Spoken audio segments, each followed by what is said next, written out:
If you wake up each day and go, I don't owe anybody anything, I don't have to prove anything to anybody, then you are a loser, because you are absolutely not incorrect. You must prove yourself to other people. You must prove yourself to your bloodline, as we just discussed. You must prove yourself to God. God hates the lazy. He can't stand them. If he gives you all these genetic dispositions and these natural God-given gifts, if you have 2 arms and 2 legs and you can think, and you're not trying your absolute best, that's the reason you're not lucky. He doesn't like you. He likes the people which show him the beauty of his own creation. He likes to give somebody building blocks and then to build something amazing. It's the best thing about being a man. You get to build who you are, right? You can decide if you want to be a funny comedian or a musician or a kickboxing world champion or fight the Matrix. You can decide whatever you want to be. I've never seen anybody dedicate themselves to something completely and fail.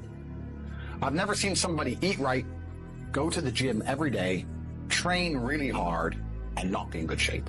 I've literally never seen it. The universe is extremely giving. If you actually try and you actually want it and you're actually not making excuses, lying, talking shit, you're going to get what you want. So when I see people who don't have what they want, I consider them losers. And this may be elitist. I understand that.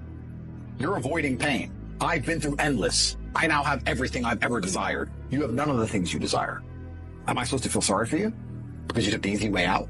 Am I supposed to look at you and go, oh, poor dude? No, you were a fucking coward. You didn't go through the shit I went through. You didn't put it on the line.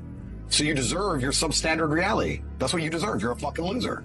Because if you actually wanted it and you actually tried, you'd have it. You could have anything you want. The universe is super giving. You want a fucking Ferrari? You can have it. You want that bitch? You can have her. You can have anything you want on the planet. There's not a girl I look at that I want that I can't have.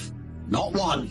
That's my reality. There's not a car I can't have. There's not a house I can't buy. If I want to go to a yacht, if I want to go to Antarctica, there's nothing I can't have. Bam. Because I've decided to become this man. It's the same for absolutely every single one of you at home. If you want it, you can have it. If you're sitting there saying, oh, but I tried my best and I still didn't get it, you're lying. You didn't try your best. That is a fucking lie. The universe gives it to everybody who genuinely tries. And I know that to be a fact because this world's competitive. We're all competing against each other. And the majority of people don't try. The world is hyper competitive. If you're going to be a man who's going to sit and say, I'm just sad, you are always going to lose in competition to men like me. Yeah. And there has to be losers for there to be winners. I am tired of sympathy. Sympathy doesn't work for anybody. I'm not going to sit here and be sympathetic for people who say they're too sad to try hard and be their best. Guess what?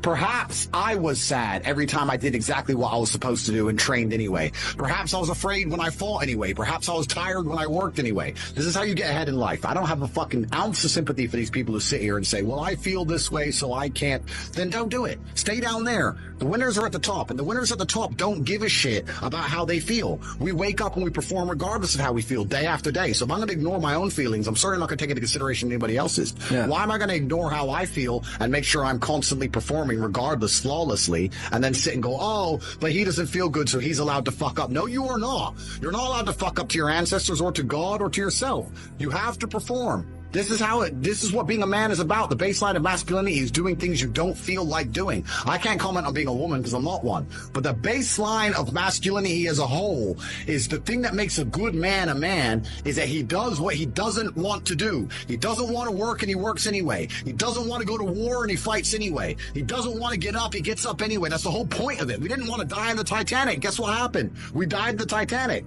You can't sit there as a man and say you don't feel like it. You're not allowed to not feel like it. You're supposed to do it anyway. Regardless. Yeah. So when a man sits there and says, oh, but you don't understand, I'm struggling with motivation. If you are struggling with the motivation to be a winner, then stay a fucking loser. No problem. Stay a loser. Don't care. Because in my circle, there's no losers around me. Your energy is disgusting. I find it revolting. I don't like weakness around me, even near me. Even people coming up saying hello to me. If you're depressed, don't even shake my hand. I do not have time for losers on any regard. Winners only. You have to come to life. You can't let life come to you. Because if you let life come to you, then you're going to be living inside of a matrix and a system which is designed not for you to live your best life. It's designed for you to comply.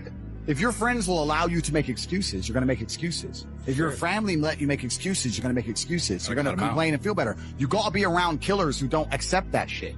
If me and let's say me and 3 friends, there's 4 of us, and we all decide to do 10,000 push-ups a day, and all of us do them except one, there's no words inside the human language, there's no sentence you could possibly construct, no matter how compendious or concise or how intelligent the man is, that will allow us to forgive him for failing. You don't accept excuses. That is it.